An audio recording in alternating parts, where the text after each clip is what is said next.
I byrjunin var det nóg mikið at hava en heimasíðu. Voru upplýsingarnir nóg góðir og hamtlita fólki vitja síðuna, var til eisini nóg gott. Trupulleikin at nóg gott ikke nóg gott langur. I dag alt online, folk får at det upplýsingar av teltun, telefonum, iPads og hologram. Kanskje ikke hologrammun, men de skiljer hva de mener. Trupulleikin at ånekkon heimasíður nøkti ikke tørven til noen brukaren, Tæma som få upplýsingar av færtelefonen og brukar av visjontrupleiken og lesebeiken. Readspeaker gjør det lagt og kostnadsfritt å få allar heimasíður og smarte telefoner og lese teksten hardt bokstavelig. Hvert få linjer av kodo brøyder teksten i halde til et helt annet oppdivelse.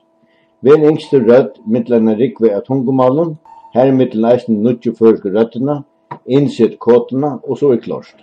Nå hever du en tale av heimasíður. Talan klar at lesa hver fyrir du brøyder teksten. When your user clicks the listen button, Readspeaker collects the text, produces the audio, and streams it to the user, all in a fraction of a second with nothing to download. It just works. Du har brøtt støv tøyna nóg gott til ikkje vera nóg gott, så tøyn kom na røyna Readspeaker. Vil du tjena öllum visskifta folkun og öllum teltun og öllum smarttelefonum, så be å få prat vi okken i det.